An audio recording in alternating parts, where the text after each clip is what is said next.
you gave us a speech on information that I think all of us are very interested in. In fact, that was a comment by many of your fellow Toastmasters. And what you really demonstrated, and sought to demonstrate well, and in many clever ways, is that there are a lot of parties to this transaction. It's not just me presenting my credit card to a merchant. There are many other parties involved. You were enthusiastic, we knew passion, you could tell that you know this topic, you advised us that you work in it, so you have a unique perspective on what actually happens, and you were probably the best person in this group to explain it. So thank you very much for taking the time to think about it and to think of clever ways that you could show us.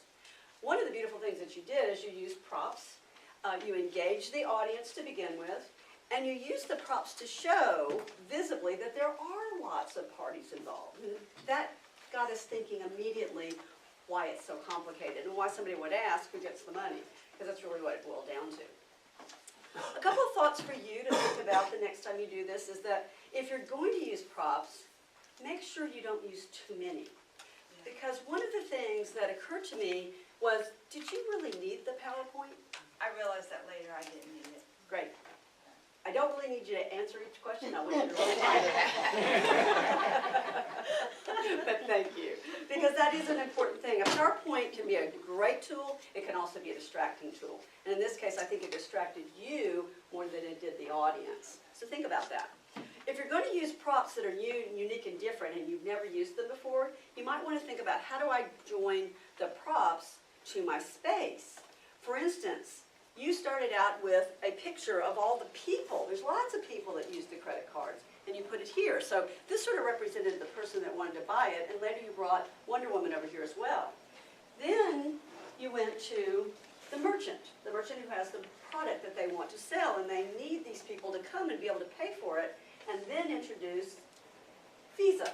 So Visa was kind of the kingpin right here that really owns all this and makes it work and has everybody behind agreements, the people that use the credit cards, the people that take the credit cards, and so on and so forth. But then you took us on a journey through the purchase, which introduced a new credit card, because all of us probably have a different credit card from a different bank. So now I have another bank that's involved, and then ultimately another bank that's involved. So what you really did was you used your space to say, it starts out with these two, but then you have all these other people involved. So think about that, and think about maybe simplifying a little bit. You didn't have to walk so many times through.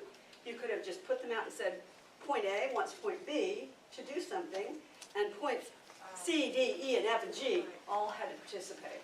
So I think if you had stepped back and simplified a bit, you would have been less likely to do what you told me you were worried about, and that was false starts.